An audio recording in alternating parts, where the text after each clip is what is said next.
এই তো ভাই ভালো আছে। আমরা একটা আলোচনা করছিলাম এই যে মানে আহ, মুসলিমরা এখন যাদেরকে নিয়ে গর্ব করে সেটা তো একটা উদ্ভট ব্যাপার। তারা কেউই মুসলমান ছিল না, তাদেরকে সরাসরি কাফের ফতোয়া দেওয়া হচ্ছে। এমনকি ইবনে সিনার নাম রাখা পর্যন্ত নিষিদ্ধ ইসলামে।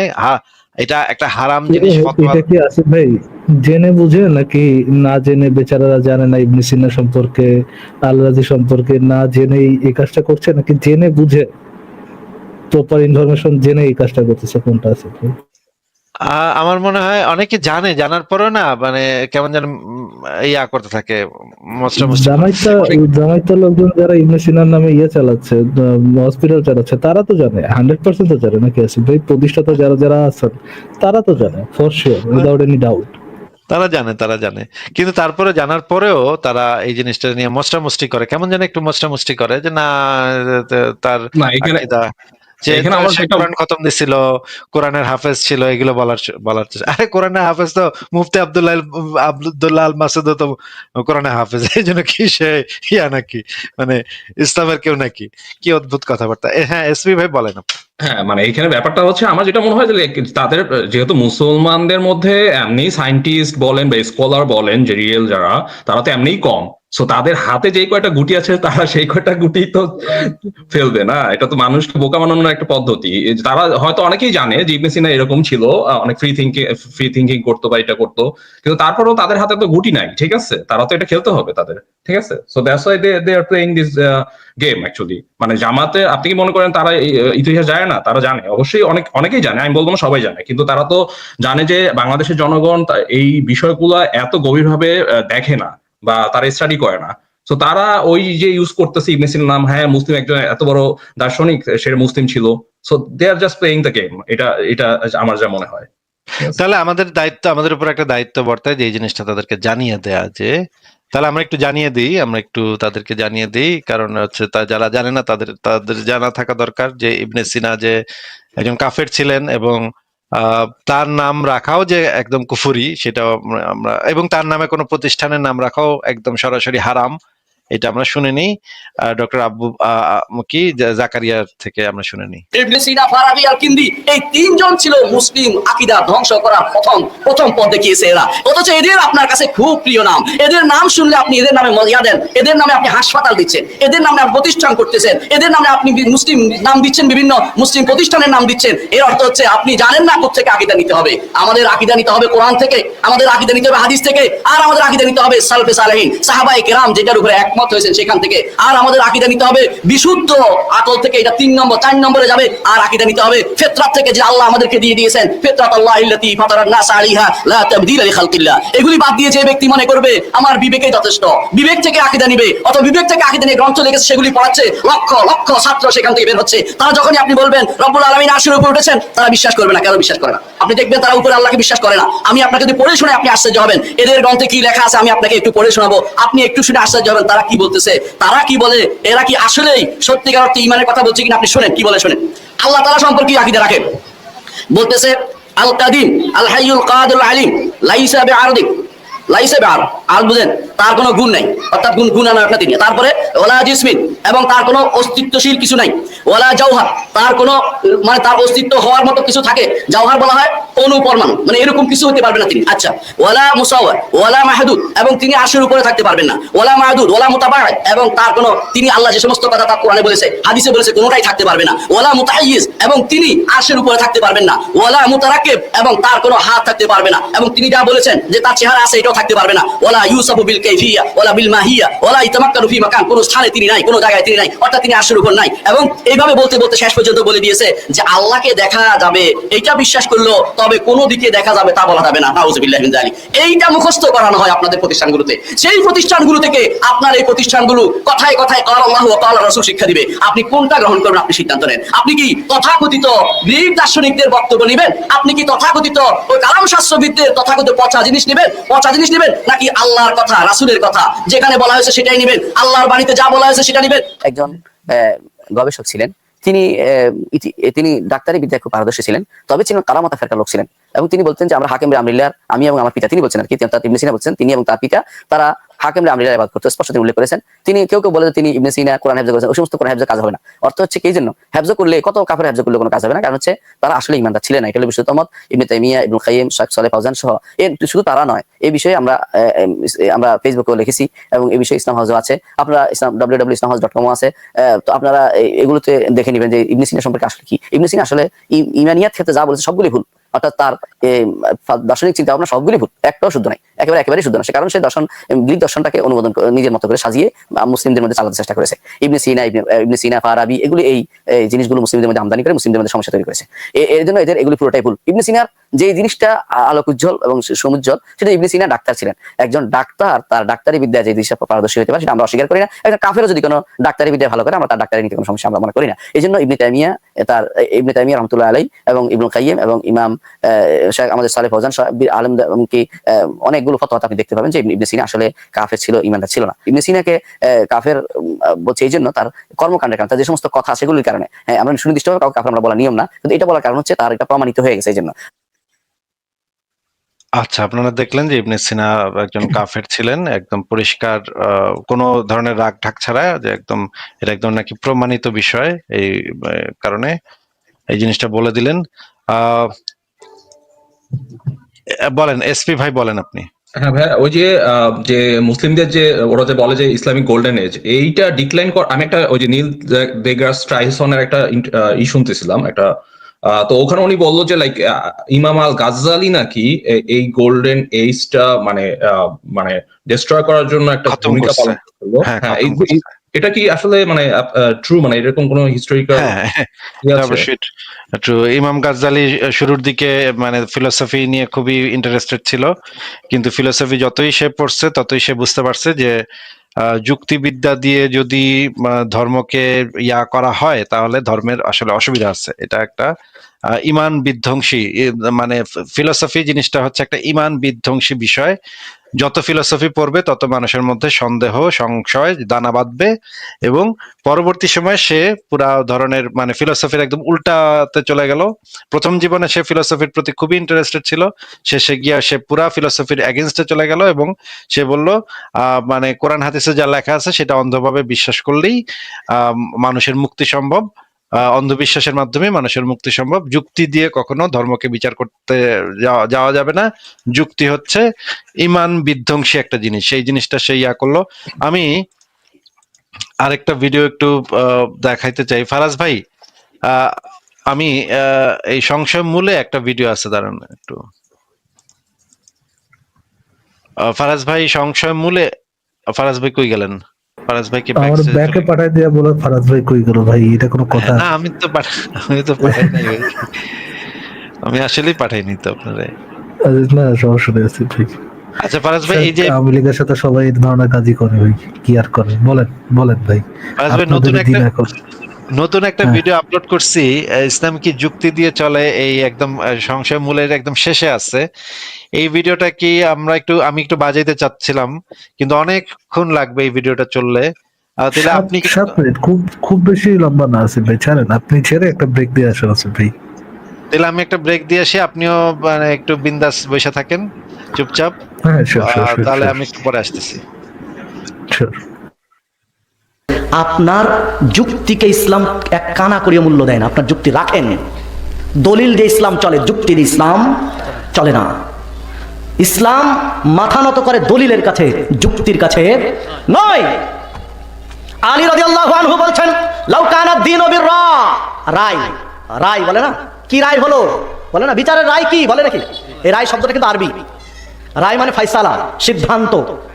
লাউ কানা দ্বীনু বির-রাই, যদি এই দিন রায় মানুষের যুক্তির উপরে চলতো, মানুষের যুক্তি নির্ভর যদি হতো, তাহলে আমি আলী রাদিয়াল্লাহু আনহু পায়ের তলায় মাসাহ করতে বলতাম। পায়ের কোন দিকে মাসাহ হয়? উপরে না, পায়ের উপরে মাসাহ হয়, সেটা জানি তো। মাসাহ করতে হয় পায়ের উপরে। আলী রাদিয়াল্লাহু বলছেন না, যদি যুক্তি দিয়ে ইসলাম চলতো আমি বলতাম তলে মাসাহ করো, তলে। কারণ অজু করে হাঁটা চলা ফিরার করার সময় ময়লা মাটি ধুলোবালি উপরে লাগে পায়ের না নিচে লাগে? তাহলে যুক্তি বলে কি নিচে মাসাহ করো, যেহেতু ময়লা মাটি নিচে লেগেছে। কিন্তু আমি মুহাম্মদ সাল্লাল্লাহু দেখেছি এমসাহু আলা জাহিরি খুফাইহি, তিনি পায়ের পাতায় নয়, পায়ের পিঠে মাসা করেছেন, তলে নয়। তো যেহেতু উপরে মাসা করেছেন, বিধায় আমি আলীর যুক্তির কোনো মূল্য ইসলামে নেই। এটা একজন সাহাবী, আশারে মুবাশশারা জান্নাতি 10 জন সাহাবীর একজন, 4 খলিফার একজন, রাসূলের জামাইদের একজন, রাসূলের নারী পোতা চাচাতো ভাইয়ের একজন। তিনি বলছেন, এই হাদিস পাবেন আবু দাউদের মধ্যে 162 নম্বর হাদিস, মিশকাতের মধ্যে পাবেন 525 নম্বর হাদিস, এবং হাদিস সহিহ। তাহলে যুক্তি দিয়ে নয় ইসলাম চলবে। দলিল হাদিস স্পষ্ট বলছে তিনি সালাত করেছেন বুকে হাত বেঁধে, আল্লাহ সাদর শব্দটা এসেছে সহিহ হাদিসে। আপনি এটা মানলেন না, আপনি যুক্তি দিলেন যে উনি বুড়ো বয়সে হাত নিচে নামে পড়েছেন। হাদিসের স্পষ্ট রয়েছে রফল ইয়াদাইন করা, অসংখ্য প্রায় 450 হাদিস। আপনি বললেন প্রথম দিকে মুসলমানদের আকীদা মজবুত ছিল, পরে দুর্বল হয়ে যায়। আসলে বগলে পুতুল আছে কিনা যাচাই বাছাই করার জন্য একবারে যা হতো না, 4 বার ঝাড়া দেওয়া হতো, এই জন্য রমজান 4 বার করতে হয়। আপনার যুক্তি আপনার কাছে থাক, আমরা সহিহ হাদিস পেয়েছি, আমরা সেটি মেনে চলি, বাস। আমাদের এর কোনো যুক্তিবাদী চলবে না। প্রতিটি ব্যাপারে আপনি খেয়াল করে দেখবেন সহিহ হাদিসে স্পষ্ট যা রয়েছে। এই বিষয়ে উলামায়ে সালাফ বলে গিয়েছেন, ইন্নাল আইম্মাতুল আরবাআ কুল্লুহুম ইয়াত্তাবিউনা জাহিরাল কিতাবি ওয়াস সুন্নাহ। সারে ইমামের প্রত্যেকেই জাহিরুল কিতাব ওয়াস সুন্নাহ, প্রকাশ কোরআন ও হাদিসের প্রকাশ্য অর্থের প্রতি আমল করার জন্য ইয়াহুসুনা সাহাবাহুম, তারা উৎসাহিত করে গিয়েছেন তাদের শিষ্যদেরকে যে তোমরা কোরআন হাদিসের প্রকাশ্য অর্থের উপরে আমল করো। আমাদের জবাব একটাই, যে আমরা যুক্তির উপর আমাদের ধর্ম চলে না, বরং যুক্তিকে আমরা আমাদের ধর্মের উপরে চালাই। যুক্তি দিয়ে আমি চলবো না। হযরত আলী রাদিয়াল্লাহু তাআলা আনহু উনি বলেন, যদি যুক্তির উপর ইসলাম চলতো, যে শীতকাল আসতেছে, অনেকে চামড়ার মোজা পরে, তো অজু কইরা যদি চামড়ার মোজা পরে, তো পুরা অজু কইরা পা আর ধোয়া লাগে না। ওই পায়ের চামড়ার মোজা, কাপড়ের মোজা আমরা বলি যে না হবে না, চামড়ার মোজা 3 আঙ্গুল দিয়ে উপরের পিঠ, পায়ের উপরের অংশে মাসাহ করলে, মুছে নিলে পা ধোয়ার কাজ হয়ে গেল। আমাদের দেশে তেমন লাগে কম, কিন্তু যারা প্রচুর ঠান্ডার দেশে থাকে তাদের জন্য এই মশলাটা অনেক, তারা এটার জন্য অনেকটা আসান হয় তাদের। তো সাধারণত মানুষ চলাচল করে হাঁটে, বা হাঁটলে চলাচল করলে ময়লা লাগে কি উপরে বেশি না নিচে বেশি? ইসলাম যদি যুক্তি দিয়ে চলতো, হযরত আলী বলেন ইসলাম যদি যুক্তি দিয়েই চলতো, তাহলে মোজার উপরে মাথাটা হইতো না, মোজার মাথাটা হইতো তলা দিয়া। ঠিক না বেশি? ইসলাম মনে রাখতে হবে, যে কোনো মাসলা মাসাইল আসে প্রথমে আমরা কি করি, নিজের ভিতরে বিবেককে প্রশ্ন করি। আরে এই যে ব্যাপারটা, কোরআনে যে আসলো পর্দার কথা, কোরআনে যে আসলো সুদ হারাম, কোরআনে যে আসলো ঘুষ হারাম, কোরআনে যে আসলো যে মেয়েদের সামনে যাওয়া হারাম, যেটাই আসে প্রথমে আমি যুক্তি দিয়ে চিন্তা করি। মুসলমান বুঝতে হবে আমাদের যুক্তি দিয়া নামাজের কেরাত হয় নাই, রুকু কেন করব ঝুইকা, যুক্তি দিয়া এটা রুকু বানানো হয় নাই, সেজদা যে করি যুক্তি দিয়ে বানানো হয় নাই, হজের মধ্যে যে কাবার 7 দিকে এই তওয়াফ করি 7 বার, কেন 7 বার করব? কোনো যুক্তিতে ধরবে না। কেন কঙ্কর মারবো? কোনো যুক্তিতে ধরবে না। কেন আমি 2 কাপড় পইরা এইভাবে হজ করব? কোনো যুক্তিতে ধরবে না। সুবহ সাদেক থেকে নিয়ে মাগরিব পর্যন্ত রমজান মাসে না খেয়ে থাকবো, কেন? যুক্তিতে ধরবে না। ইসলাম যুক্তির ধার ধারে না। ইসলাম ঐশী গ্রন্থ, আল্লাহর তরফ থেকে আসছে, যেটা বলছেন সেটাই আমার ঈমান, সেটাই আমার আদর্শ, সেটাই আমাকে জান্নাতে নিয়ে যাবে। যুক্তির সাথে এর কোনো সম্পর্ক নাই। এই একটা মূলনীতি যদি আমাদের জানা থাকে, হাজারো বিভ্রান্তি থেকে, শয়তানের বিভ্রান্তি থেকে বেঁচে। শরীয়ত কোনোদিন বিবেচনা দিয়ে চলে না, বিবেক দিয়ে শরীয়ত বিশ্লেষণ করা যায় না। শরীয়তের বিশ্লেষণ করতে হয় দলিল দিয়ে। আলী রাদিয়াল্লাহু আনহু বলছেন, লাউকানা দীনু বির-রায়, এই দিন, এই ইসলাম, এই শরীয়ত যদি রায় ভিত্তিক হতো, মানুষের চিন্তার উপরে হতো, যুক্তি নির্ভর হতো, তাহলে আউলা বিল মাসহে মিন আলাহু, আমি আলী বলতাম, ফতোয়া জারি করতাম যে মুজা পরে পায়ের উপরে মাসা না করে পায়ের তলে মাসা করতে হবে। আমরা মুজা পরে মাসা করি পায়ের উপরে। আলী বলছেন যদি যুক্তির উপরে নির্ভরশীল হতো শরীয়তটা, ইসলামটা, তাহলে বলতাম যে না, পায়ের উপরে নয়, পায়ের তলায় মাসা করো। কারণ মুজা পরে যখন আমরা চলাফেরা করি, ময়লা মাটি অপবিত্রতা ভরে পায়ের তলে লেগে যায়, তাহলে পায়ের তলায় মাসা করো। এটা হলো যুক্তি। কিন্তু ইসলামী শরীয়ত, আল্লাহ রাসূলকে আমি দেখেছি এমসাহু আলা জাহিরি খুফাইহি, তিনি পায়ের উপরে মাসা করেছেন। দলিল যেহেতু পায়ের উপরে মাসা করা, বিদায় আমি আলীর যুক্তি পায়ের তলে মাসা করা টিকে না, চলবে না। হাদিস সহিহ আবু দাউদ 162 নম্বর হাদিস, শেখ আলবানী হাদিস সহিহ বলেছেন। এই হাদিস পরিষ্কার যে ইসলাম যুক্তি দিয়ে বিশ্লেষণ নয়, ইসলাম যুক্তিকে কানা করিয়ে মূল্য দেয় না। ইসলাম যুক্তির কাছে মাথা নত করবে না, বরং যুক্তি ইসলামের কাছে মাথা নত করবে। সর্বপ্রথম যুক্তির অবতারণা কে করেছিল? দলিল বাদ রেখে, দলিল বাদ দিয়ে শরীয়তের উপরে যুক্তি খাড়া করেছিল সর্বপ্রথম আজাজিল শয়তান। শয়তান সর্বপ্রথম যুক্তি খাড়া করেছিল। যুক্তি কোথায় খাড়া করেছিল? যেটা আপনাদের জানা, শুধু স্মরণ করিয়ে দেই। আল্লাহ রাব্বুল আলামিন যখন ফেরেশতা মণ্ডলীকে বললেন যে আমি আদমকে আপন হাতে নিপুণ করে সৃষ্টি করেছি, তোমরা একে সিজদা করো। ফেরেশতারা সিজদা করলেন বটে, আজাজিল বলল যে না, আল্লাহ এটা হয় কি করে? আগুন দিয়ে সৃষ্টি হলো জিন, আর আদম হলো মাটির তৈরি। মাটির ধর্ম হলো নিচের দিকে যাওয়া, আর আগুনের ধর্ম হলো উপর দিকে যাওয়া। আগুন জ্বালালে শিখা উপর দিকে যায়, নিচে যায় না। আর মাটি উপরে ছুঁলে নিচে যায়, উপরে যায় না। মাটি একটা এখানে ছেড়ে দিলে নিচে চলে যাবে, উপরে যাবে না। আর আগুন জ্বালিয়ে রাখলে শিখাটা উপর দিকে যাবে। তো আগুন উপরের দিকে যায়, মাটি নিচের দিকে যায়। তো উপরের দিকে যাওয়া আগুন, উপরের দিকে যাওয়ার সৃষ্টি কি করে নিচের দিকে সিজদা করতে পারে? এই যুক্তি সর্বপ্রথম খাড়া করেছিল আজাদিল শয়তান। তো আজকে যারা শরীয়তের উপরে ফিতরার ক্ষেত্রে যুক্তি খাড়া করছেন, আপনারা কোন দিকে যাচ্ছেন একটু হিসাব করেন। মাফ করবেন, আমি কাউকে কটাক্ষ করতে চাইনি, আমি বাস্তবতা বলছি যে যুক্তির নির্ভর শরীয়তের দলিলকে অগ্রাহ্য করে যুক্তি দিয়ে যারা বিশ্লেষণ করতে চায়, তাদের সিস্টেমটা আজাদিল শয়তানের দিকেই তো যাচ্ছে। ইসলাম যুক্তি নয়, ইসলাম দলিলকে পছন্দ করে। দলিল ভিত্তিক শরীয়তের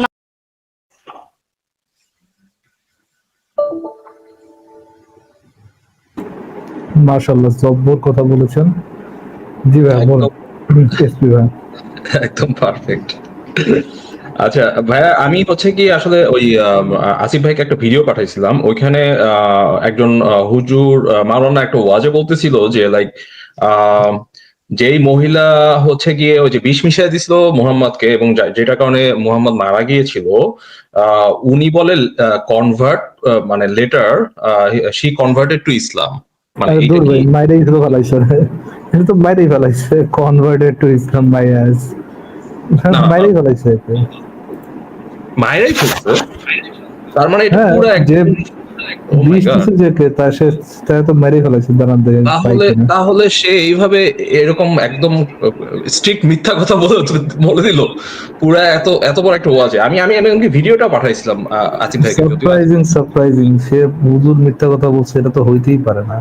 এটা কি হতে পারে? হুজুর হয়ে মিথ্যা কথা বলছে? ভাই এটা আছে, ডকুমেন্ট আছে আপনার কাছে যে লাইক সে মেরে ফেলছে তাকে এরকম? দাঁড়ান, হ্যাঁ শিওর। একটু খুঁজতে দাঁড়ান।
Let's see that. আচ্ছা এটা পিছাটা লোড হচ্ছে আর কি। আচ্ছা বুঝতে পেরেছি।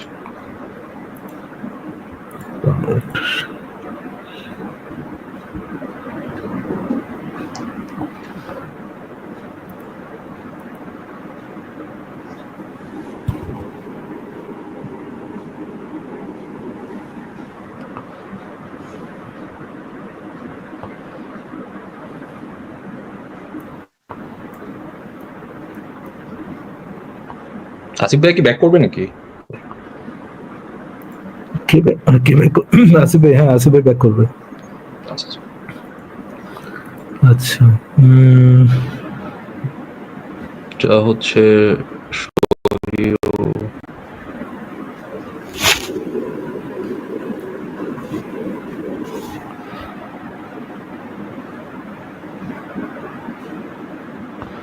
আচ্ছা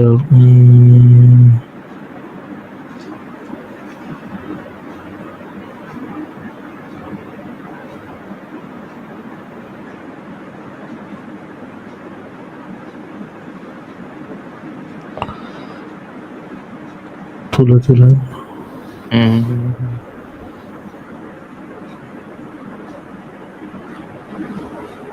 আচ্ছা ওটা মনে হয় বুঝতে হবে নাকি? একটু খুঁজতে হবে আর কি।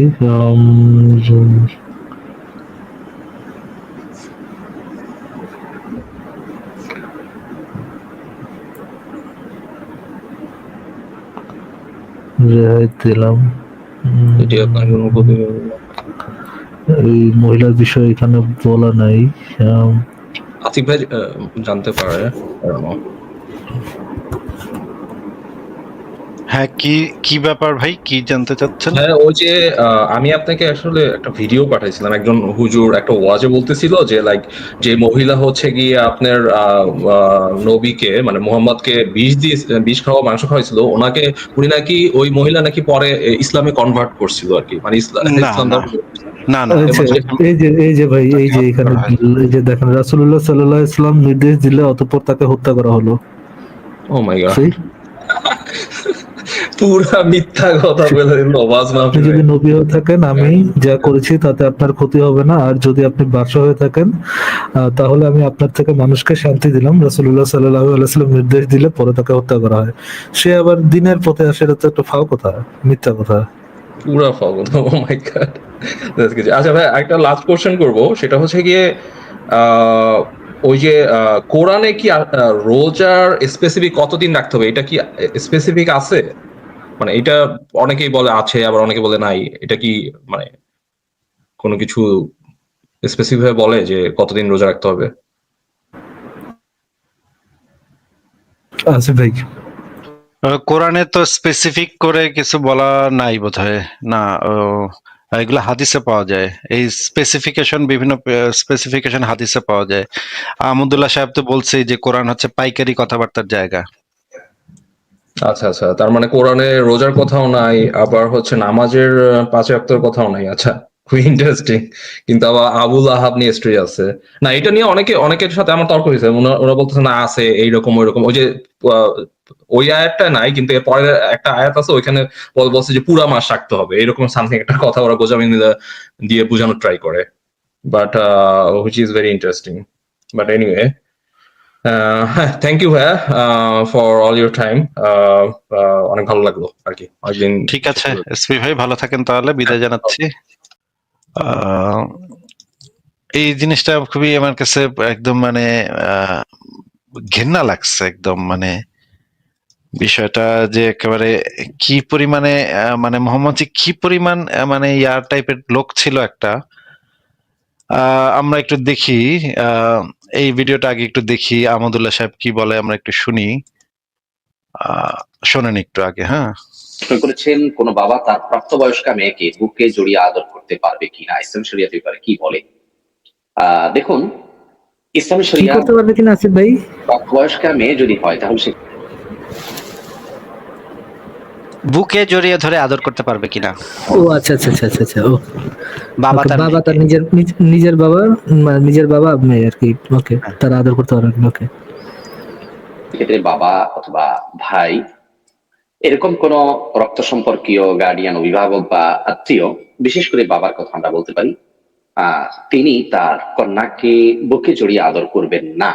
এজন্যই আবু বকর সিদ্দিক রাদিয়াল্লাহু তাআলা আনহু আমাদের আয়েশা রাদিয়াল্লাহু তাআলা আনহার সাথে বসে একসঙ্গে কথা বলছিলেন নির্জনে এক কক্ষে। নবী করিম সাল্লাল্লাহু আলাইহি সাল্লাম দেখে সেটিকে ডিসকাস করেছেন এবং বলেছেন যে দুজন যদি একাকী নির্জনে কোথাও থাকে, হোক বাবা, সেখানে তৃতীয় ব্যক্তি বা তৃতীয় সত্তা হিসেবে শয়তান উপস্থিত হয়। সেজন্য বাবা তার কন্যাকে স্নেহ করবেন, ভালোবাসবেন, কিন্তু সেটা বুকে জড়িয়ে খুব বেশি ঘনিষ্ঠ ভাবে আপনার আদর করতে যাবেন না। এটি সমূহ বিপত্তির দুয়ারকে উন্মোচন করে। আধুনিকতার নাম দিয়ে আমরা আজ এই সমস্ত কাজগুলো করছি, যেগুলো আমাদেরকে অশুদ্ধ এবং অসুস্থতার পথে নিয়ে যায়। বিধায় বিষয়ে আমাদেরকে সাবধান থাকতে হবে। আল্লাহ রাব্বুল আলামিন আমাদেরকে তৌফিক দান করুন। এবং স্বাধীনতার একটা লাগাম থাকতে হয়। কোনো স্বাধীনতাই সীমাহীন নয়। সীমাহীন স্বাধীনতা এটা কোনো বিবেকবান বুদ্ধিমান মানুষ ভোগ করতে পারে না। পশ্চিমা দেশগুলোতে আমরা জানি যে অনেক বাবা মা, এবং আমাদের দেশে এখন শুরু হয়েছে, যে তাদের প্রাপ্তবয়স্ক মেয়েদেরকে তারা বুকে জড়িয়ে স্নেহ করেন, ভালোবাসেন। তাদের মনে হয়তো কোনো খারাপ কিছু নেই, আমরা তাদের প্রতি অবশ্যই সন্দেহ করছি না, কিন্তু খারাপ কিছু আসতে সময় লাগবে না। এই সংস্কৃতি ভালো সংস্কৃতি নয়। আপনার হয়তো মনের ভিতরে খারাপ কিছু নেই, কিন্তু আরেকজন হবে, বিধায় এই সংস্কৃতি আমাদের না করা উচিত। দূরত্বে থেকে যতটুকু সম্ভব প্রাপ্তবয়স্ক মেয়েকে স্নেহ করতে হবে, ভালোবাসা দিতে হবে। আর ভালোবাসা মানে যে সবসময় আদর করা এবং জড়িয়ে দেওয়া তা নয়। একই সমস্যা আমরা জানি, অনেক ছেলে, প্রাপ্তবয়স্ক ছেলে তার মাকে জড়িয়ে ধরে শ্রদ্ধা প্রকাশ করে। এটি যেখানে মানুষকে আসিফ ভাই, উম্মুল মুমিনিন আয়েশা রাদিয়াল্লাহু ফারাজ ভাই, আপনি কি চিন্তা ভাই এটা? করতে পারেন, এটা চিন্তা কি করতে ভাই? পারেন যে আমি না মানে হতভম্ব এই কথাগুলো শুই না। মানে মোহাম্মদ একদিন দেখতেছে মানে তার বউ আয়েশা এবং আবু বকরকে একসাথে দেখছে, দেখা এটা নিয়ে সে আপত্তি করছে। আহ, আপনি একটু চিন্তা করেন তো, একজন জামাই যদি এটা বলে তার মানে বউ এবং তার বউয়ের বাবা সম্পর্কে এই ধরনের একটা মন্তব্য করে যে তৃতীয় ব্যক্তি থাকবে শয়তান, তোমরা নির্জনে কথা বলো না, তৃতীয় ব্যক্তি থাকবে শয়তান।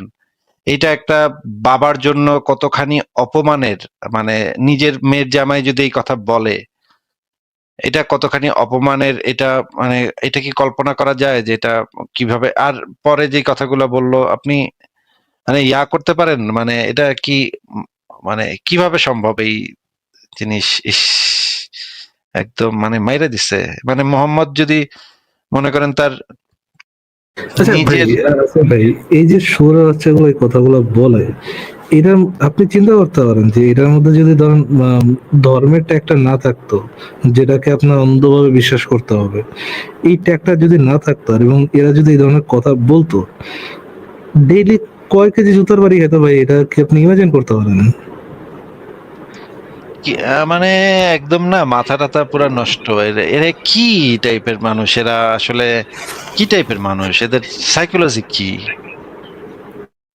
তো ফারাজ ভাই, কয়টা দেখবেন মুমিনের বাচ্চা এসে আবার ঠিকই বলবে, না না ভাই, ভাই আমারও তো এরকম হয় ভাই, আমিও যখন আমার নিজের আম্মারা জড়াই ধরি, ভাই হইতে তো পারে, ভাই হইতে তো পারে, ভাই এরকম তো ভাই। এ, সে কি রে ভাই, ডিসকাস্টিং পিস অফ শিট, এগুলো কি ভাই, এগুলো সি, তো হারামজাদা সি। এবং যারা হচ্ছে গিয়ে এই জিনিসটা আগে ভাবেও নাই কখনো, মনে করেন কখনো এই জিনিসটা তাদের কখনো মাথায় আসে নাই, এই হুজুরের কথা শুনে তো, আচ্ছা এই হুজুরের কথা কি একটা বাবা আর তার মেয়ে একসাথে বসে শুনতে পারবে এই কথাটা? যে মানে এই যে বক্তব্যটা দিতেছে, বাবা আর মেয়ে কি, বা মা আর নিজের সন্তান কি, ছেলে কি একসাথে বসে শুনতে পারবে এটা? এটা কেমন কথা? তারপর দেখেন এই যে যেটা দেখাচ্ছিলাম যে আমরা একটা হাদিস পড়ি, দেখেন বুখারী শরীফের হাদিস, বাসায় কেউ নাই, হ্যাঁ, মানে ফাতেমার বাসায় কেউ নাই। দেখেন রাসূলুল্লাহ সাল্লাল্লাহু আলাইহি সাল্লাম ফাতিমার ঘরে এলেন কিন্তু আলীকে ঘরে পেলেন না। তিনি ফাতেমাকে জিজ্ঞেস করলেন তোমার চাচাতো ভাই কোথায়? দেখেন এখানে কিন্তু ফাতেমার ঘরে আলী না থাকা অবস্থায় মোহাম্মদ মাঝে মাঝে ঘুরতে যাইতো, এবং আরো হাদিসে আছে খাইতো টাইতো, বিশ্রাম টিশ্রামও করতো, এরকমও আছে। আরেকটা হাদিস, এই হাদিসটাই পরের হাদিস। তারপরে আরেকটা হাদিস দেখেন, আহ একদা উবাদা ইবনু সামিত এর স্ত্রী, একদা তিনি তার কাছে এলেন। আহ আচ্ছা না, এই এই হাদিসটা হচ্ছে আহ উকুন উকুন বাঁচানোর হাদিস, হ্যাঁ। এই যে উম্মে হারাম বিনতে মিলহানের ঘরে যেতেন, দেখেন রাসূলুল্লাহ সাল্লাল্লাহু আলাইহি ওয়াসাল্লাম প্রায় উম্মে হারাম বিনতে মিলহানের ঘরে যেতেন। আর সে ছিল উবাদা ইবনু সামিতের স্ত্রী। একদা তার কাছে এলেন, সে তাকে খানা খাওয়ালো, তারপর তার মাথার উকুন বাজতে শুরু করলো। রাসূলুল্লাহ সাল্লাল্লাহু আলাইহি ওয়াসাল্লাম ঘুমিয়ে পড়লেন। আচ্ছা, উকুন বাজতে একজন দুইজন মানুষের কতখানি কাছাকাছি থাকতে হয়? এতখানি কাছাকাছি থাকতে হয়, তাই না? এখন যেখানে নিজের বাপ মা নিয়েই এই ধরনের মানে উঠতেছে ইসলামে, এটাই হারাম, তাহলে উকুন বা এই মহিলারে দিয়ে মোহাম্মদ উকুন বাঁচাইতেছে, আবার ঘুমায় পড়তেছে, উকুন বাঁচতে বাঁচতে ঘুমায় পড়তেছে, এত কাছাকাছি কিভাবে? এটা কেমনে হইলো? আমি বুঝলাম না তো কিছু। দেখেন আসিফ সাহেব, দেখেন এখানে মনে হয় এই আয়াতটির আগে আমাকে একটু চেক করতে হবে, মনে হয় এর আগে পর্দার আয়াতটা নাজিল হয়নি, আমাকে একটু চেক করে তারপরে বলতে হবে। দেখেন আসিফ সাহেব, আমরা তো একবারে কনক্লুশনে পৌঁছাতে পারবো না। ভাই, পর্দার আয়াত নাজিল হওয়ার আগে যদি অ্যাটলিস্ট অতটুকু ইয়ে থাকে, মানে পর্দার আয়াত নাজিল হওয়ার পরে কি সভ্যতার পরিমাণ আরো ইসে চলে গেছে নাকি ভাই, আর আরো ড্রেনেজে চলে গেছে নাকি? মানে এইগুলা যত দেখি তত মানে কি বলবো আর। আজকে আরো একটা ভিডিও আছে যে আহমদুল্লাহর, সে বলতেছে যে তাকে জিজ্ঞেস করা হয়েছিল আহ, যে নাস্তিক আসিফ মহিউদ্দিনের লাইভ শুনে আমার ভিতরে সংশয় চলে আসছে। এখন আহমদুল্লাহ সাহেব উত্তর দিতেছে। ওইটা আমার কাছে ভিডিওটা আছে, ভিডিওটা খুব একটা কোয়ালিটি ভালো না, কিন্তু পরে দেখি এটা আপলোড দিব মানে চ্যানেল থেকে। আচ্ছা আচ্ছা ভাই, আমি হচ্ছে একটা মানে একজন হুজুরের লাইভ শুনতেছিলাম গতকালকে। তো উনি উনার হাতে একটা কলম দেখায়, উনি বলতেছে যে যেহেতু এই কলমটা ল্যাবে নেওয়ার পরে কোন বিজ্ঞানী এই কলমের যে সৃষ্টিকর্তা, কলম কে বানাইছে সেটা যেহেতু বিজ্ঞান প্রমাণ করতে পারবে না, কে সুতরাং বলছে এটা? এটা কে কোন পাগলে বলছে ভাই? অবশ্যই প্রমাণ করতে পারবে। কে কেন পারবে না? কি বলে পাগলের মতো কথাবার্তা? মানে ভাই এই যে আপনার লাইভে অনেক সময় হয়তো আপনি দেখছেন যে এরকম কলম নিয়ে হুজুররা অনেক সময় এরকম একটা প্রমাণ দেয় যে ধরেন এই কলমের সৃষ্টিকর্তা কে। ধরেন যে মানে ভাই ধরেন কোন একটা কাজ করলে এই কাজটাকে মানে এই কাজটা কে করছে এটাকে বিজ্ঞান দ্বারা প্রমাণ করা যায় না। ধরেন কলমের উদাহরণটা একটু অ্যাসাইড রাখি, আমরা কি ফরেনসিক সায়েন্টিস্ট দ্বারা ফরেনসিক সায়েন্স দ্বারা এই জিনিসটা, আসিফ ভাই ব্যাকে চলে গেল কিভাবে? ও আচ্ছা, আসিফ ভাই মনে করে একটা ঝামেলা হয়েছে। সরি আসিফ ভাই, আমি আপনার কথার মাঝে কথা বললাম এই জন্য কি চলে গেলেন নাকি বুঝতেছি না। এনিহাউ, ধরেন কলমের ইয়েটা যদি আমরা অ্যাসাইড রাখি, তো বিষয়টা যদি আমরা একটা অ্যাসাইড রাখি, তাহলে এরকম কি উদাহরণ বানানো যায় কিনা? ফর এক্সাম্পল ধরেন আপনি একটা মার্ডার করলেন, রাইট? এখন এটা দ্বারা কি মানে ওই ফরেনসিক সায়েন্স দ্বারা কি আমরা বুঝতে পারবো কিনা যে মার্ডারটা অ্যাকচুয়ালি কে করছে? হ্যাঁ, এটা দ্বারা বোঝা যায়। ওইখান থেকে আমরা ট্র্যাক ডাউন করতে পারি যে এই মার্ডারটা অ্যাপ্রক্সিমেট মানে এই মার্ডারটা কার করার সম্ভাবনা বেশি।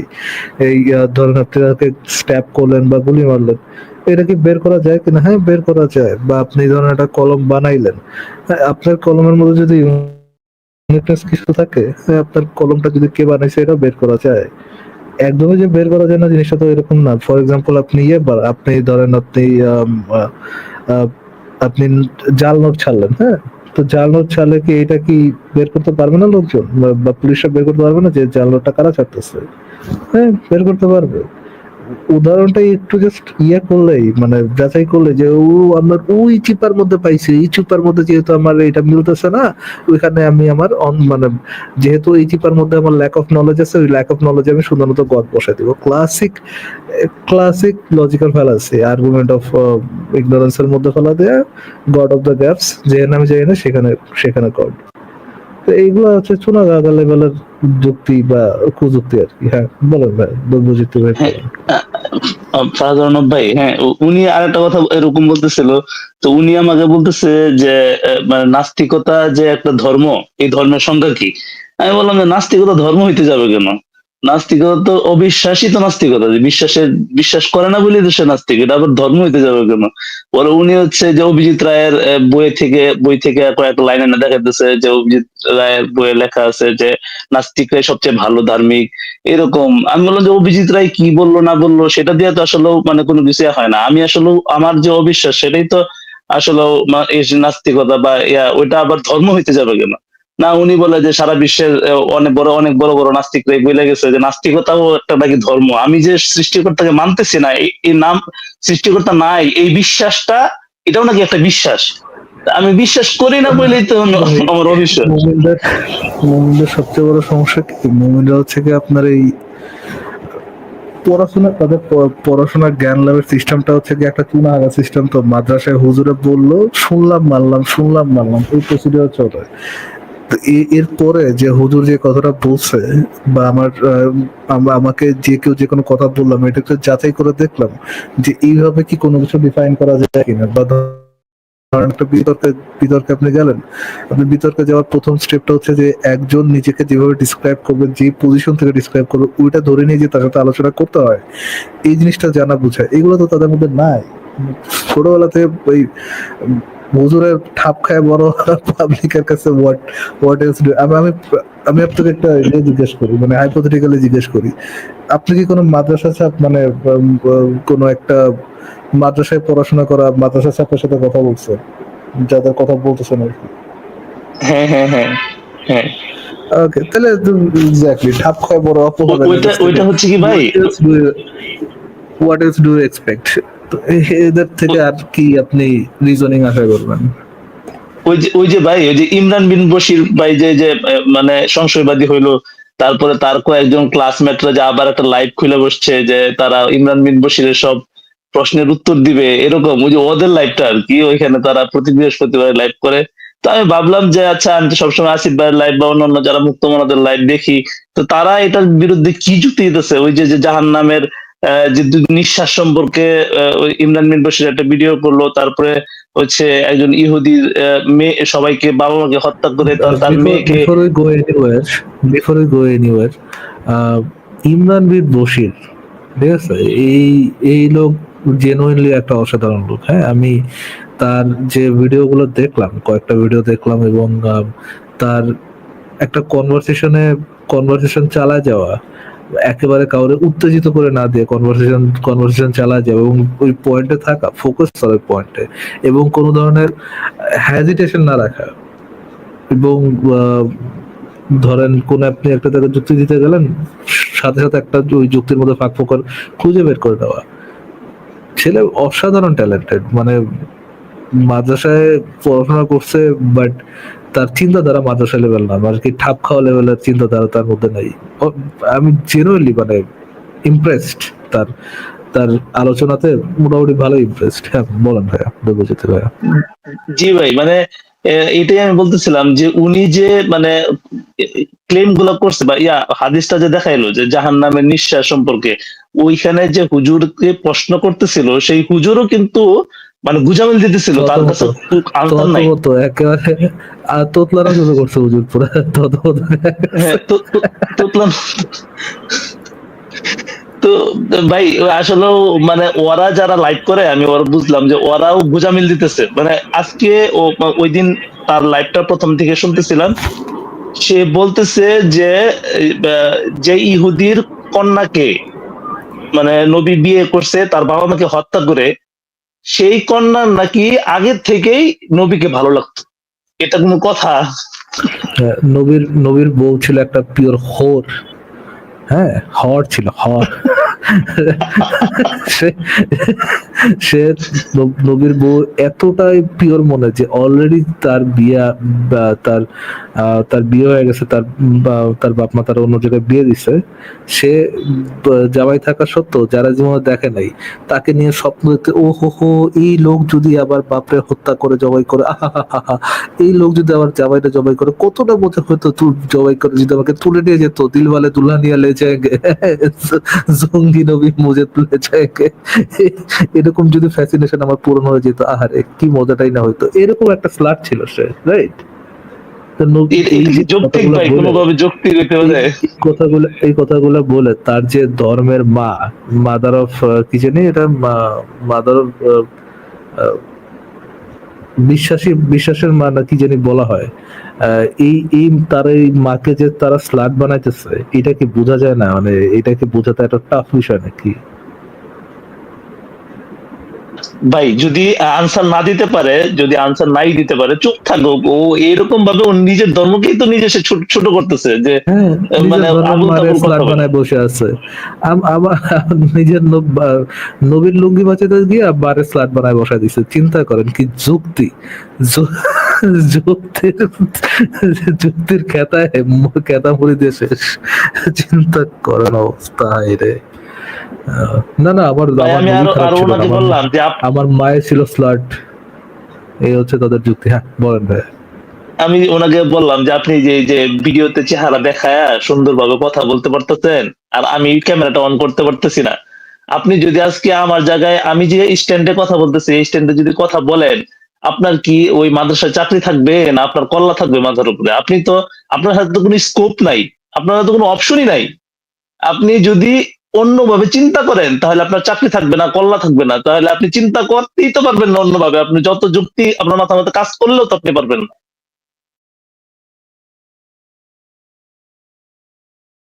নাকি ভাই? আচ্ছা, অনেকে কমেন্টে লিখতেছেন ভেরাজি, এটাকে আপনি ভেরাজির সাথে কথা বলতে গেছেন নাকি? হ্যাঁ, হইতে পারে ভাই। আমি মানে খুবই অবাক হয়ে গেছি যে মানে উনি বসছে যে উনি হারবে না কখনোই। উনাকে যতই বোঝানো হোক, উনি হারবে না। উনি বারবার উনার নিজের খুব আত্মতুষ্টি করে, উনি অনেক বই পড়ছে, মাদ্রাসা লেভেলে পড়ছে, কিন্তু মানে একজন উনি যখন কলমের এক্সাম্পল দিতেছিল তখন একজন বলতেছিল যে কলমটা আসলে পলিমার হয়, কার্বন এবং হাইড্রোজেনের কম্বিনেশনে হয়। তখন উনি বলতেছে যে আপনি নিশ্চয়ই এখানে আইসা মানে সায়েন্স জাহির করতেছেন, ভাবতেছেন যে সায়েন্স বলে আপনি নিজেকে অনেক বড় মনে করবেন, আমি যদিও সায়েন্স জানি না, এরকম বলতেছে। আর আমি বললাম যে আসলে এটা তো একটা খুবই সিম্পল সায়েন্স, এটা তো আসলে জ্ঞান জাহির করার কিছু নাই। আচ্ছা, আপনি তাহলে একটু দাঁড়ান, আমি একটা জিনিস খুঁজে আপনাকে দেখাই। একটা জিনিস খুঁজে দেখাই। সায়েন্সের কথা বললেন তো, ওই ভেড়ার একটা সায়েন্স দেখাই আপনাকে, দাঁড়ান। ভেড়ার সায়েন্স, রাইট? ভেড়ার সায়েন্স, ভেড়াজি, ভেড়াজি। এই ধরনের মাদ্রাসা সবের সম্পর্কে কথা বলতে হতো, ওয়েস্ট অফ টাইম। তারপর দেখাই, দাঁড়ান। গরু গাথা করে, গরু গাথা, এইগুলো মানে বড় সমস্যা কি ভাই, দেখেন এইগুলোরে এদের নিজেদের দিনই ভাইরা পাত্তা দেয় না দিনের শেষে আর কি। তো আচ্ছা, একটু একটু পিছের দিকে আছে, একটু দাঁড়ান, আমি জাস্ট দেখি ভিডিওটা বের করি।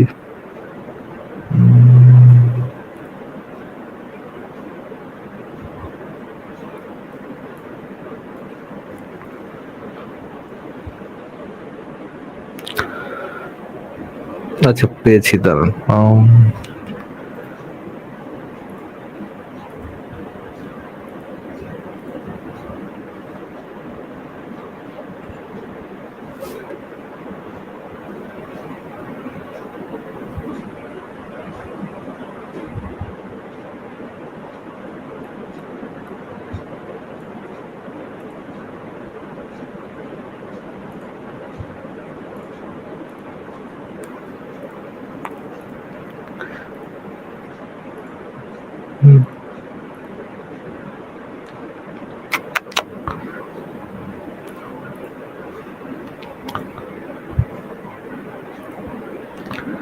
আচ্ছা, ওনার চেহারা দেখা যাবে কিনা শিওর না, বাট আপনি তার কণ্ঠ দেখে মনে হয় চিনতে পারবেন। সরাই দিই।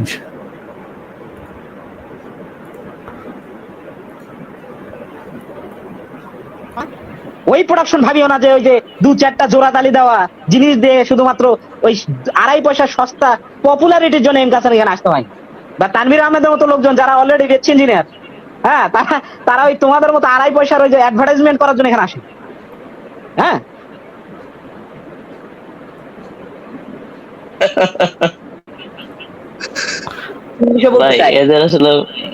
যারা বিজ্ঞান শিখছে আমার কাছে সবচেয়ে কৌতূহল যাচ্ছে, আমি যখন আপনি কি এই ভেড়ার সাথে কথা বলছিলেন? না না ভাই, আমি ওনার সাথে কথা বলি নাই। মানে উপরে যে ছোট ভেড়াটা আছে, উপরে যে ছোট ভেড়াটা আছে, এই যে মাইক ধরে আছে ওইটা না, উপরে দেখেন কোনার মধ্যে একটা ছোট ভেড়া আছে, ওর কণ্ঠটা একটু শুনেন, দেখেন এই ভেড়ার সাথে কথা বলছেন। প্রাথমিক পর্যায়ে বিজ্ঞান শিখি, তো দেখা যাচ্ছে যে আমি অনেকগুলো সূত্র আমি চিন্তা করি যেটা আমাকে প্রাইভেট পড়ানো হচ্ছে। হ্যালো, শোনা যাচ্ছে কি? হ্যাঁ হ্যাঁ, শুনতে পাচ্ছি। তো আমি যে জিনিসগুলো প্রাইভেট পড়ে বুঝতেছি বা বুঝতে আমার অনেকটাই কষ্ট হচ্ছে, এবং এমনকি আমি চিন্তা করি যে প্রত্যেকটা স্টুডেন্টই কিন্তু বিজ্ঞান যখন শেখে অনেকটাই কষ্ট করে শেখে এবং তাদের দিন রাত পরিশ্রম, মেধা, এই সমস্ত সূত্র তারা কিভাবে অর্জন করলো? অথচ আমরা ফ্লাইং সোসাইটির ভিতরে দেখতে পাচ্ছি যে তার ভিতরে যখন কোনো মানুষ প্রবেশ করছে অত্যাধিক মেধার অধিকারী হয়ে বের হচ্ছে। তাহলে কি ওইখানে এমন কোনো পাওয়ার দেওয়া আছে? কি হয়েছে ভাই, ফ্লাইং সোর্সেসের ভিতরে ঢুকে কি হচ্ছে? অত্যাধিক মেধাবী হয়ে বেড়াইতেছে। আচ্ছা, পরে আরো বিজ্ঞান শিখান, যেখানে তারা ফুল পাওয়ার হয়ে যাচ্ছে, ফুল মেধাবী হয়ে যাচ্ছে। এটা কিন্তু আমরা ফ্লাইং সোসাইটির ভিতরে বা শয়তানের এটাতে কিন্তু আমরা দেখতে পাচ্ছি, এবং আমরা বাস্তবেও দেখতে পাচ্ছি যে যে সমস্ত মানে দেওয়া হচ্ছে সেগুলো কিন্তু গভীর, বিশেষ করে আইনস্টাইন খারাপ ছাত্র হওয়ার পর নাম কি? আইনস্টাইন খারাপ ছাত্র হওয়ার পর এরকম একটা সূত্র আবিষ্কার করলো। অথচ এই আবিষ্কার, এই সূত্র আইনস্টাইন জীবনে একটা সূত্র আবিষ্কার করছে, বেচারা আইনস্টাইন, মূর্খতা আইনস্টাইন জীবনে একটা সূত্র আবিষ্কার করছে, অনেকটাই দারুণ উন্মোচন করেছে। দেখা যাচ্ছে এর চেয়েও মানে কঠিন কঠিন বিষয় তারা আবিষ্কার করেছে। তাহলে কি তাদের কি সরাসরি কোনো শিক্ষার একটা সিস্টেম চালু ছিল কিনা? আমাদের মুসলিমদের লেখকদের ধারণা, গবেষকদের ধারণা, আসলে এটা হলো মূলত দাজ্জাল থেকে শিক্ষা গ্রহণ করেছে। দাজ্জাল তাকে কেন ইহুদি ছিল, এমনকি সে খারাপ লোক ছিল, এই জন্য তাকে হয়তো গ্রহণ করেছে, আমাদের ধারণা। আমি প্রথমে বলছি ধারণাকে আপনারা বিবেচনা করবেন। এই যে ফ্লাইং সোসাইটির মাধ্যমে মানে যে সমস্ত দেখা যাচ্ছে যে এখানকার আলোকে আমরা বুঝতে পারি যে তাদের মেধা ভালো হয়ে যেতে পারে। তো এখানে আমরা দুইটা দিক থেকেই কিন্তু সম্পূর্ণ নিশ্চিত যে এখন কিন্তু প্রচুর হলিউডে মুভি তৈরি হচ্ছে, যেটা হচ্ছে ফ্যান্টাস্টিক ফোর। ফ্যান্টাস্টিক ফোরেও কি হচ্ছে, তারা স্পেসে যে একটা ওয়েব এসে তাদেরকে চেঞ্জ করে ফেলছে, এক একজন হিরো হয়ে গেছে, চারজন চার রকম হিরো হয়ে গেছে। এই জিনিসটা, এই কনসেপ্টটা কিন্তু তাদের হলিউডের মুভিতেও দেখতে পাচ্ছি, কিন্তু আমরা যখন এখানে আলোচনা করবো, ঠিক আছে, মানুষজন হাসাহাসি করবে। কিন্তু ওই একই জিনিস যখন হলিউডের মুভিতে গিলানো হচ্ছে, তারা গোগ্রাসে গিলছে, ও ফ্যান্টাস্টিক ফোর, এক্সম্যান, অ্যাভেঞ্জার্স, তারা কিন্তু গোগ্রাসে গিলতেছে। কিন্তু একই কথা আমরা বলতেছে যে আমরা ব্যাকডেটেড কথা বলতেছি। হ্যাঁ, এখানে একটা বিষয় হচ্ছে যে মানে দাজ্জাল যে বারমুডা ট্রায়াঙ্গেল এরকম একটা সমুদ্র জায়গা স্থানে যে তার থাকবে, এটা কিন্তু পরিষ্কার একটা মুসলিম শরীফের হাদিসের আলোকে কিন্তু পরিষ্কার প্রমাণিত। আর একটা বিষয় হচ্ছে যে ধূমকেতু, এটা পরিষ্কার হাদিসে আসছে যে ধূমকেতু আসবে। দেখা যাচ্ছে 2007 সালে আকাশে ধূমকেতু একটা হচ্ছে এটা আসবে, কিন্তু 2007 সালে এটা ধূমকেতু আসবে একটা মানে আলো সিস্টেম দেখা গেছে, এবং বাংলাদেশের মানুষ সেটা দেখেছে, উপলব্ধি করেছে, জানে। এটা এই সম্পর্কে কিন্তু সুস্পষ্ট হাদিস।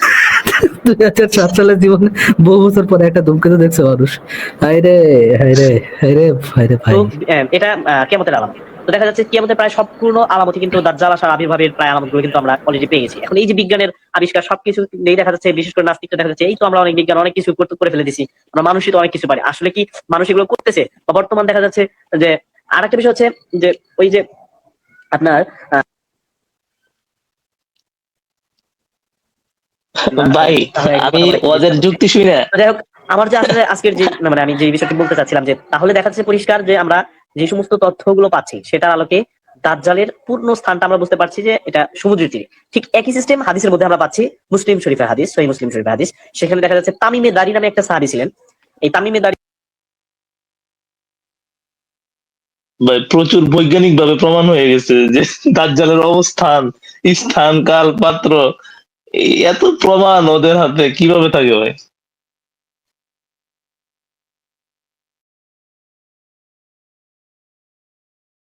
হ্যাঁ, বিজ্ঞানী আইনস্টাইন সব প্রমাণ করে দিচ্ছে। দাজ্জালের প্রমাণ ফ্লাইং সসারের ভিতরে ঢুকা মোস্ট পাওয়ারফুল হয়ে বেরিয়েছে। এই রে, এই ভেড়ারা হচ্ছে কি বিজ্ঞানের এখন কি কান্ডারি নাকি? ভাই ওরা ধরে নিছে যে ওরা কখনোই মানে স্বীকার করবে না, ওরা শুধু যুক্তিতে জিততে চায়, এটাই তাদের ইচ্ছা, আর কোনো ইচ্ছা নাই। সত্য পর্যন্ত পৌঁছানোর যে ইচ্ছা, ওই কোনো ইচ্ছাই নেই। ভাই আরেকটা জিনিস, এটা আমি শেষ একটু বলি, যে আমি একটা হাদিস পড়ছিলাম সহিহ বুখারী থেকে, যে এরকম মাতৃগর্ভে মানব শিশু শুক্রাণু হিসাবে প্রথমে 40 দিন থাকে, তারপরে রক্ত জমাট বাঁধা রক্ত হিসাবে 40 দিন থাকে, তারপরে এরকম এরকম 40 দিন তিনটা পর্যায়ে যাওয়ার পরে একজন ফেরেশতা বলে, আল্লাহর হুকুম নিয়ে বলে যে এই ব্যক্তি কি নর হবে না নারী হবে। ওটা তো যাওয়ার আগে আর একটা সায়েন্স শিখবেন এই ভেড়া থেকে। বাইরে এই ভেড়ার কাছ থেকে কি আপনি এই ভেড়ার থেকে কি আপনি কথা বলতে গেছিলেন এই ভেড়ার সাথে?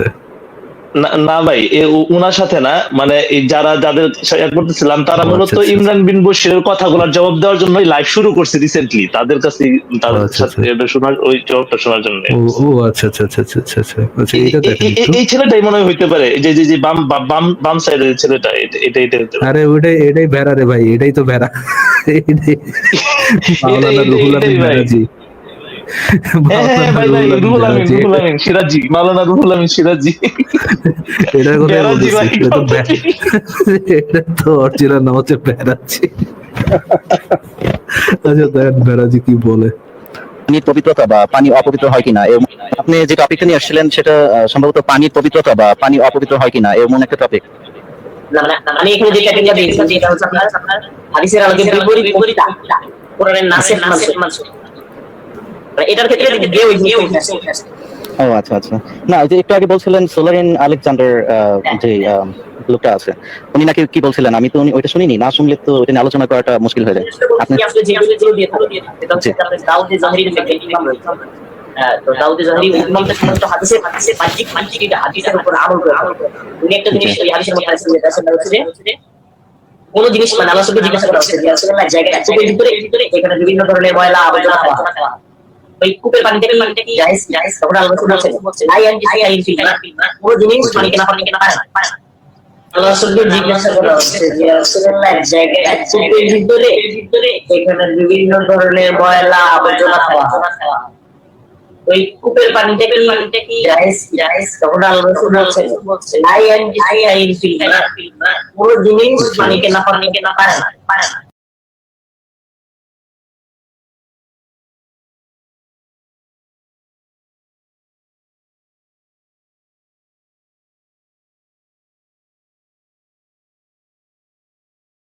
waktu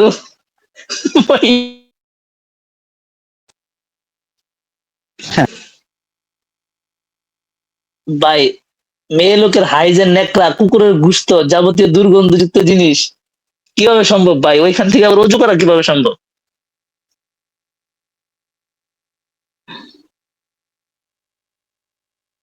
ইস, ছি।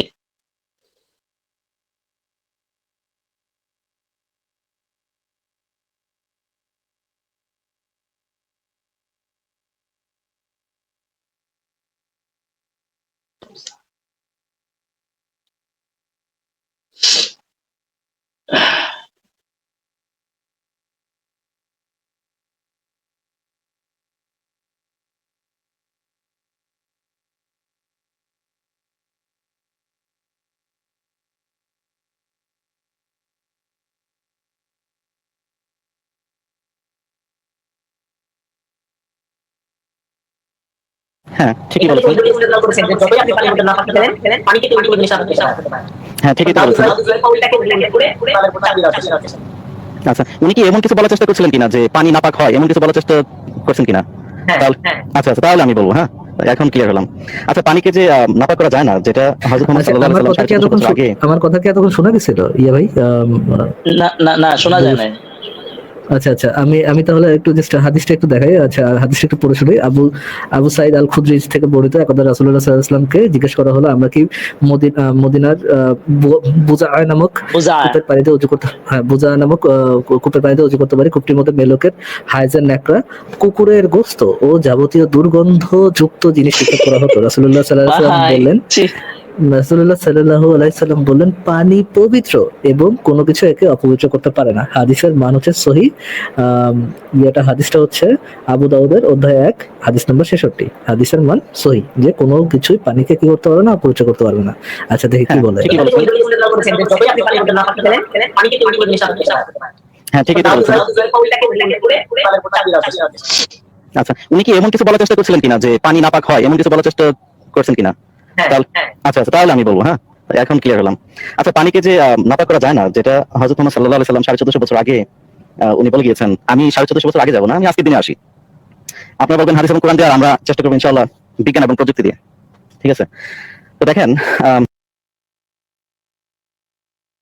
বিজ্ঞান ও প্রযুক্তি দিয়ে দুজন যে কথা বলছেন, একজন হচ্ছে মাদ্রাসা ছাপ আর একজন হচ্ছে গিয়া এই পাশে যিনি ট্রাক চালাচ্ছেন আর কি, তিনি হচ্ছে বাংলাদেশ থেকে কোন রকম টারজান বিষয় বিদেশে গেছেন এবং ওখানে যে ট্রাক আমেরিকা গেছে, বুঝছেন? আমেরিকা গিয়ে পাসপোর্ট ছিঁড়ে ফেলা দিছে, কয় আমি আমার বাপের নাম জানি না, আমি আমার পরিবারের নাম জানি না, আমার লাস্ট নেম আননোন। এরা তো আর স্টেটলেস, এরা তো আর কোথাও ব্যাক পাঠাতে পারবে না, বুঝছেন? তো কাফের হাত পা ধরে সে হচ্ছে ওরা আছে, এবং তার নাম হচ্ছে এলেনিউ। আমেরিকান গভর্নমেন্ট থেকে তাকে নাম দেওয়া হয়েছে এলেনিউ, মানে হচ্ছে লাস্ট নেম আননোন, মানে ফ্যামিলির নাম অজানা। তো ইনি হচ্ছেন বিজ্ঞানী, যিনি পানি কেন পবিত্র মানে অপবিত্র হয় না এটা ব্যাখ্যা করবেন আর কি। পানিকে যে নাপাক করা যায় না বা অপবিত্র করা যায় না, সেটা আরেকটা বড় প্রমাণ আপনাকে দেই। আপনি প্যাসিফিক আইল্যান্ডের দিকে যদি আপনি লক্ষ্য করেন, প্যাসিফিক আইল্যান্ড গুলো হচ্ছে আপনার, তার মধ্যে কিছু আইল্যান্ডের নাম আমার জানা আছে। তার মধ্যে কয়েকটা বলি, একটা হচ্ছে সাইপেন, আরেকটা হচ্ছে তিনিয়ান, আরেকটা হচ্ছে রোডা, আরেকটা হচ্ছে পাগান, তারপর হচ্ছে আরেকটা হচ্ছে আলামাগান, আরেকটা হচ্ছে আগিগন। এই আইল্যান্ডগুলো দ্বিতীয় বিশ্বযুদ্ধের আগে এবং পরে, ইনফ্যাক্ট আজকের দিন পর্যন্ত এমন কিছু কিছু মানে প্রত্যন্ত এলাকা আছে, যেসব এলাকা আপনার কোনো এখানে নদী পানি নেই, ওইখানে আপনার কোনো ঝর্ণার পানি নেই, ওইখানে আপনি কোনো নলকূপের পানি তো দূরের কথা। তো ওইখানে পানির উৎসটা কি? মানুষের তো বাঁচতে হলে পানি অবশ্যই পান করতে হবে। তো ওইখানে পানির উৎস হচ্ছে আপনি বৃষ্টির পানি। আর বৃষ্টির পানিটা কোথা থেকে আসে? এটা তো সবাই জানে, বৃষ্টির পানি কোথা থেকে আসে। যে পানিটা ল্যান্ডে থাকে, সেই পানিটা বাষ্প হয়ে আস্তে আস্তে উপর দিকে চলে যায়, তারপর আবার ওইটা একটা পর্যায়ে আবার বৃষ্টি হয়ে নিচে নেমে আসে। আর বৃষ্টির পানি পরীক্ষা নিরীক্ষা করে দেখা যাচ্ছে বৃষ্টির পানি কিন্তু আপনি পান করা উপযুক্ত। হ্যাঁ, আপনি যে কোনো জায়গায় কিন্তু বৃষ্টির পানিটা পান করতে পারেন। প্রথম যখন বৃষ্টিটা হয়, এখানে যদি ওই এলাকায় যদি কার্বনের পরিমাণটা বেশি থাকে, তাহলে অন্তত মনে করেন 8-10 মিনিট বৃষ্টিটা হওয়ার পরে তারপর আপনি বৃষ্টির পানিটা আপনি সংরক্ষণ করে রাখতে পারেন, এবং ওই বৃষ্টির পানি আপনি নিয়মিত পান করতে পারেন, তাতে আপনার শারীরিক কোনো সমস্যা হবে না। এখন এই যে পানির যে উৎসটা, এটা আসে কোথা থেকে? আপনি দেখেন বিভিন্ন ময়লা আবর্জনার সাথে পানি, যেগুলো যে এখন বাড়ি বৃষ্টি যেহেতু বৃষ্টির পানি খাওয়া যায় সেহেতু পানি পবিত্র হয় না, অপবিত্র হয় না। এই যে মানে বুদ্ধি, ওই ময়লাযুক্ত পানি থেকে বাষ্পায়িত হয়ে যেহেতু বৃষ্টিতে যেতেছে এটা আবার ফিরে আসতেছে, সুতরাং ওইটা ব্যাক গান করে ভাই একদম যুক্তির লেভেল ভাই। ভাই রে ভাই, এগুলো এই এই এই হচ্ছে আমাদের অনলাইনের ব্যাজ্ঞানী ভাই। কি একটা অবস্থা। তাহলে ভাই তাদেরকে যতই বলা হোক বা বোঝানো হোক, একটা জিনিস নিয়ে যে কথা বলতে যাবো যে এর সাইন্টিফিক ব্যাখ্যা কি, সে তো এমন ব্যাখ্যা দিবে, ওই ব্যাখ্যা শুই না আমার হয় ওইখান থেকে বের হইতে হবে, আবার বের হইলে এই যে দেখেন পালায় গেছেন, এই যে দেখেন আপনি তো মানে হার মেনে গেছেন, এই অবস্থা। বাদ দেন ভাই, এগুলা হচ্ছে উদয় ওয়েস্ট অফ টাইম জোক আছে আর কি, এগুলোর সাথে সময় নষ্ট না না, করা আমি ভাবছিলাম ভাই আচ্ছা আসলে যদি কোনো ইয়া দিতে পারে কিনা, যদি কোনো উত্তর দিতে পারে ওইটাও শুনে দেখি আসলে, কিন্তু তাদের যে অবস্থা মানে ওটা দেখে আমার আর রুচি নেই। যে আপনার অপোনেন্টেরও কথা শোনা উচিত, বাট এইগুলোর সাথে মানে এদের কথা শোনাটা একেবারেই ওয়েস্ট অফ টাইম। তারপর যদি কেউ কারো সময় থাকে শুনতে পারেন আর কি। দেখে আমিও দেখি যদি আমিও সুযোগ পাই দু একটা লাইভ শুনে দেখবো। ঠিক আছে তো বুঝিতে ভাই, আর কিছু বলবেন? হ্যাঁ, আমি যে লাস্ট যে কোশ্চেনটা বলতে চাইছিলাম যে আমি ওই হাদিসটা বা যে পড়ছিলাম এখন মানে আমি দেখাইতে পারি সহিহ বুখারীতে 6594 এরকম একটা হাদিস আছে যে মাতৃগর্ভে মানে যে মানুষ শুক্রাণু অবস্থায় থাকে হচ্ছে 40 দিন, তারপর রক্ত জমাট বাঁধা অবস্থা থাকে 40 দিন। হ্যাঁ, তারপরে এরকম 40 দিনের 3টা পিরিয়ড শেষ হওয়ার পরে তারপরে হচ্ছে মানে ফেরেশতাদেরকে আল্লাহ ইয়া করে নির্দেশ দেয় যে এই তকদির লেখো, এই ছেলে হবে না মেয়ে হবে, এরকম ভাবে তার লেখার জন্য বলে, তকদিরের ইয়াতে এটা আছে আর কি, এই হাদিসটা সহিহ হাদিস। তো আমার কোশ্চেন হচ্ছে যে মানুষ ছেলে হবে না মেয়ে হবে বাচ্চা, সেটা তো হচ্ছে যে কোন স্পার্মটা তার 23 পেয়ার ক্রোমোজোমের 23 ক্রোমোজোমের মধ্যে ওটার মধ্যে এক্স আছে না ওয়াই আছে, যখন এটা সে মানে জাইগোট ফর্ম করতেছে তখনই তো নির্ধারণ হয়ে যায়। মানে নিষিদ্ধ হওয়ার সাথে সাথেই হচ্ছে এটা ফর্ম। হ্যাঁ, যখন নিষিদ্ধ হওয়ার সাথে সাথে তো নির্ধারণ হয়ে যায় যে এটা আসলে মানে ছেলে হবে না মেয়ে হবে, কিন্তু মানে ওই আরেকটা জিনিস বুঝলাম না, বীর্য হিসেবে 40 দিন কিভাবে থাকে? স্পার্ম তো 40 দিন বাঁচতেই পারে।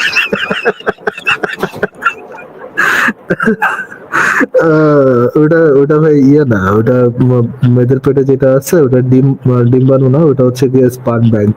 ওইখানে যে স্পার্ম হ্যাং আউট করে বসে থাকে 40 দিন আমার রেস্টিং পিরিয়ড, বসে বসে গাঞ্জা খায়, পরে ওই একটা পোস্ট নির্ধারণ করে আমি আসছিল আমিও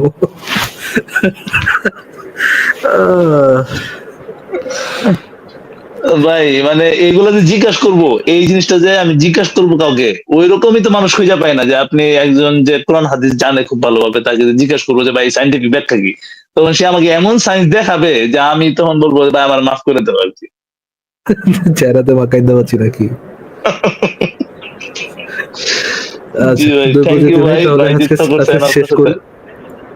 শেষ করার আগে আমরা লাস্ট একটা ভিডিও দেখে শেষ করবো, ভিডিওটা লম্বা না, লাস্ট একটা ভিডিও দেখে শেষ করবো। দেখি দেখেন তো ভাই ওনার পিছনের এই লাইব্রেরিটা পরিচিত মনে হচ্ছে না? কথাই বলছিলাম। দেখেন তো ভাই ওনার পিছনের লাইব্রেরিটা খুবই পরিচিত মনে হচ্ছে না? ওনার লাইব্রেরিতে এই যে গ্লাসটার মধ্যে রিফ্লেকশনটা দেখেন। হ্যাঁ আমরা ভাই আমাকে এই যে দৌড় দিচ্ছে ভাই আপনার ওনাকে আমরা দেখে ফেলছি ভাই, আপনি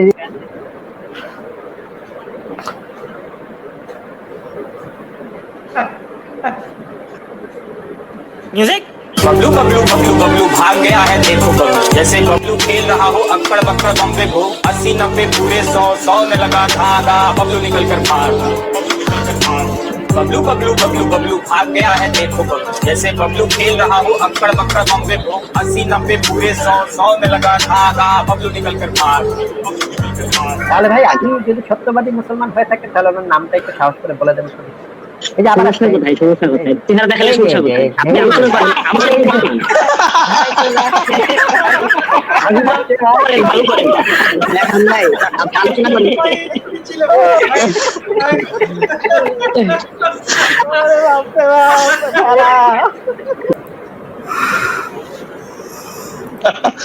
ভাই এ তো মানে জাতীয় চুনা হয়ে গেছে ভাই। জাতীয় চুনা আঁকা বহু আগে থেকে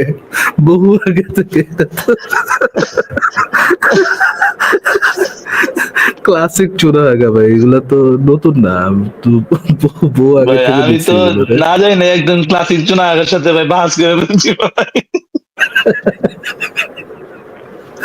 আচ্ছা ঠিক আছে তো বুঝেছি ভাই, থ্যাংক ঠিক ইউ, আছে ভাই, thank you ভাই, ধন্যবাদ, দেখে যুক্ত আমরা করছেন। ঠিক আছে ভাই। Okay take care.